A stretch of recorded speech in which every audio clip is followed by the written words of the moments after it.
Bonjour à tous, aujourd'hui nous allons parler de The Conjuring 2, le cas Enfield réalisé par James Wan, avec dans les rôles principaux Vera Farmiga, Patrick Wilson, Frances O'Connor, Madison Wolfe ou encore Simone McBurney. L'histoire prend place après les événements du premier film, donc le couple Warren commence à être relativement connu, il passe à la télévision et se fait connaître internationalement, au point que leur renommée va les faire aller à Londres où ils vont aider une nouvelle famille en proie à des démons et des esprits. Avant de commencer la vidéo, je tiens à m'excuser si vous entendez un petit peu des clics ou des trucs en arrière-plan, c'est mon copain qui est en train de jouer à Diablo 3 et voilà, ça se peut que ça fasse un petit peu de bruit. Conjuring 2, c'est un film qui me déçoit beaucoup sans que pour autant je puisse être réellement surprise par ma déception. Il me déçoit parce que James Wan nous a quand même vraiment habitués à mieux. Et qu'il nous ponde un film d'horreur aussi lambda, aussi bateau, aussi peu original, de sa part c'est quand même vraiment une déception. Mais je ne suis pour autant pas réellement surprise parce que ça reste une suite. Et une suite c'est avant tout fait pour engranger du pognon après un premier film qui aurait bien marché. Donc c'est vrai que déjà la bande-annonce nous laissait entrevoir un film assez prévisible, assez lambda, et c'est vrai que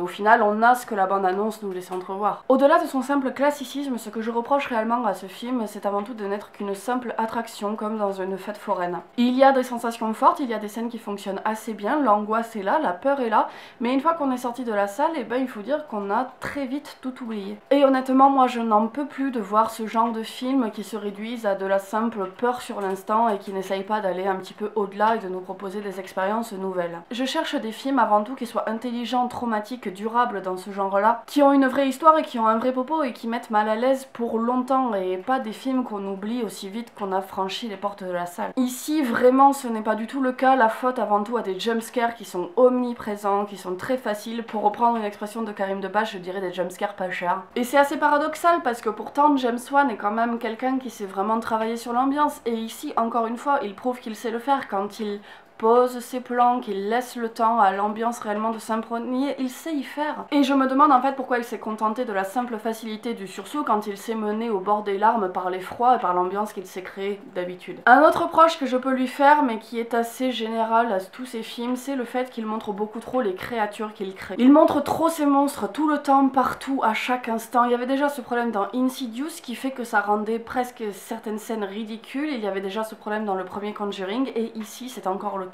Le démon, il est beaucoup trop montré, il est beaucoup trop présent et il en devient quasiment ridicule, grotesque, bouffonnesque. Je trouve que James Wan, il a beaucoup de mal à rester sur la corde juste entre en montrer trop et pas assez. En fait, c'est triste, mais on se prend presque même à rire à certains moments où c'est censé être effrayant, tant son monstre est trop montré, tant il en fait trop dans la démonstrativité. Il ferait beaucoup mieux de jouer avec le hors-champ et l'ambiance tel qu'il sait le faire en plus, parce qu'il sait le faire. On a l'impression en fait que son démon est une sorte de cosplay mal incarné de Marilyn Manson qui se serait déguisé en nonne. Et je ne vous parle même pas du Crooked-Man, qui est pourtant une incarnation assez cauchemardesque, qui aurait pu être efficace, qui aurait pu être une jolie métaphore, mais qui dans les faits est réalisé en 3D dégueulasse, il ne fonctionne pas un seul instant, il n'est pas crédible, pas réaliste à l'écran, il est juste tout simplement grotesque. Je trouve que le film est efficace au niveau de la peur, on va dire les 40 premières minutes. Et il y a une vraie tension, une vraie angoisse, on a des sueurs froides, on a vraiment une vraie ambiance qui est instaurée. D'ailleurs, à ce propos,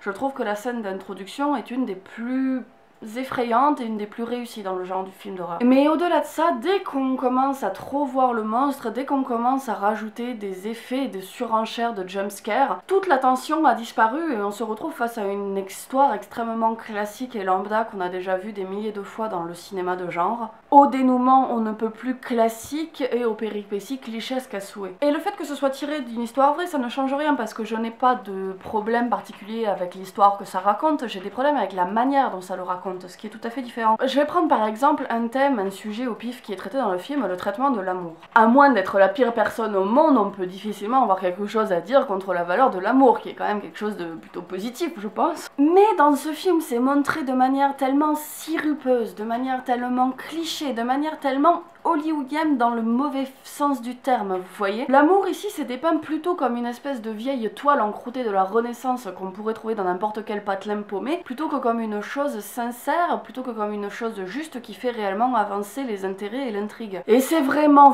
ça qu'il manque à ce film, c'est de la sincérité et de la justesse, qui est quand même un comble pour un film qui est censé se baser sur des faits réels. Les dialogues ne font pas naturel pour un sou, les situations et les interactions entre les personnages sont déjà vues et ne sont pas mieux. La relation surtout entre les frères et sœurs, je trouve, qui est dépeinte, elle est très peu intéressante, elle est très cliché et elle n'est absolument pas naturelle et pas crédible. Tout en fait faux, trop écrit, trop joué, trop mise en scène, trop entouré de bons sentiments, trop entouré de jolies petites morales sur l'amour, sur la religion, sur la famille, qui font que ce film ne transpire pas une seule once d'authenticité. Et ça c'est vraiment dommage parce que ça nuit non seulement à la sincérité du film, mais ça nuit aussi carrément à l'empathie qu'on a envers les personnages et au final on ne s'incarne pas du tout en eux. Même jusque dans leur look et dans leur physique, on dirait presque qu'ils font faux, surtout pour Ed Warren qui a un physique je trouve carrément poupée de cire. Et à la fin du film, quand on voit les réelles photos des personnes sur qui sont basées l'histoire, on comprend. On dirait que les personnes réelles sur lesquelles sont basées l'histoire sont passées à la moulinette et à la trappe d'une esthétisation à outrance hollywoodienne et très occidentale d'ailleurs, et que les personnages à la base pas très beaux mais qui sont des personnes lambda qu'on pourrait croiser dans la vue sont devenus des espèces d'icônes esthétisées à outrance, tirées à quatre épingles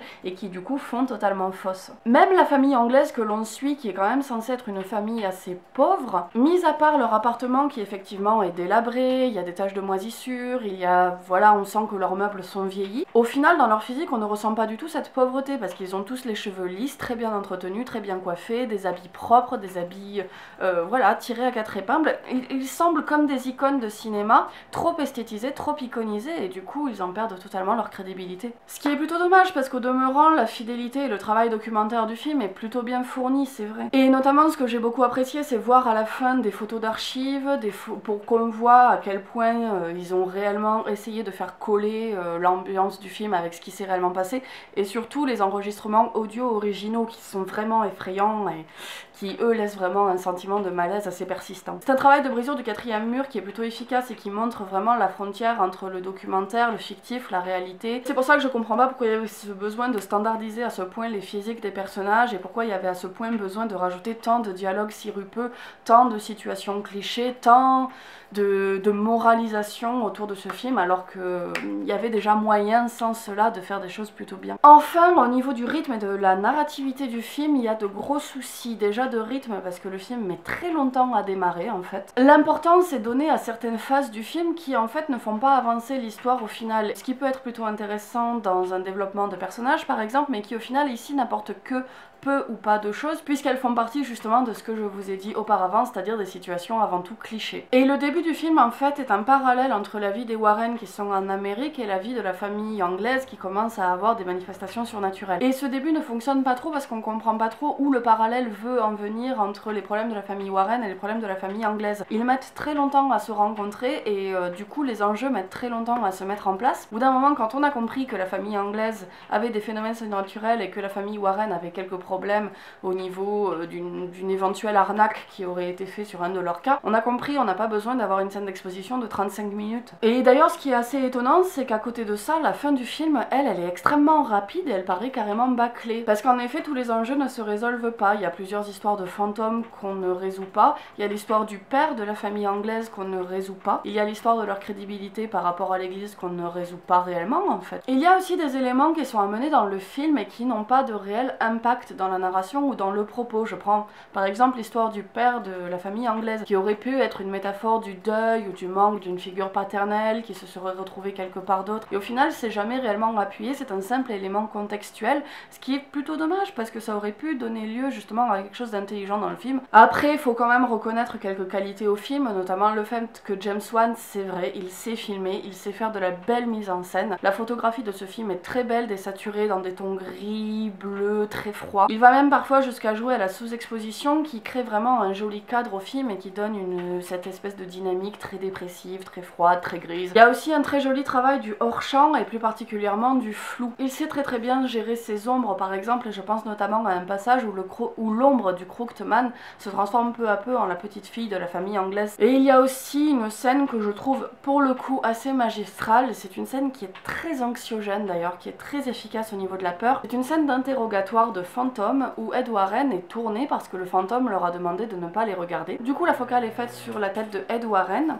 et en hors-champ on voit juste le fantôme en flou du coup qui au fur et à mesure se transforme, on voit qu'il y a des choses qui se passent mais on ne comprend jamais, c'est jamais réellement montré comme étant un fantôme. Là James Wan a su prendre son temps, il a su faire un réel travail d'ambiance. D'ailleurs le travail de flou il est aussi présent à la fin quand Ed Warren reçoit de l'eau bouillante dans les yeux et que du coup durant quelques temps il est quasiment aveuglé, il voit tout très flou autour de lui. Mais du coup ici le flou c'est une très jolie manière visuelle et esthétique de montrer la peur, de vraiment faire l'angoisse de ce qu'on ne peut pas ni voir ni appréhender. Ça laisse libre cours à notre cerveau de s'imaginer des choses et c'est dans ces moments là que le film est le plus réussi. J'ai apprécié aussi dans ce film de voir quelque chose qu'on voit assez peu ou assez rarement, ce sont les phases de recherche et d'avant-intervention de la part de l'église, qui dans ce film a des doutes, pense à un canular, et du coup fait mener à tout le couple Warren un travail d'enquête préalable. Ce que je trouve plutôt intéressant puisqu'on ne parle jamais de cet aspect-là. Ça a un intérêt quasiment documentaire je dirais, parce que ça nous renseigne un petit peu plus sur les pratiques de l'église et sur comment ils trient les cas et comment ils interviennent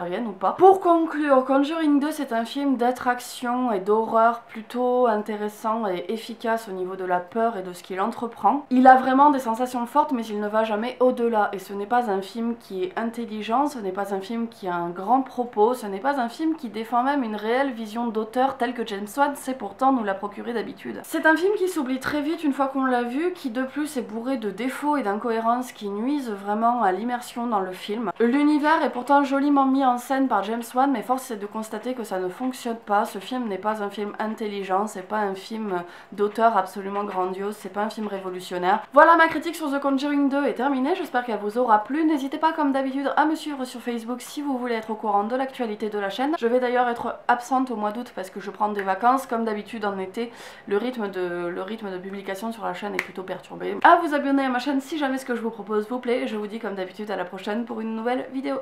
Salut!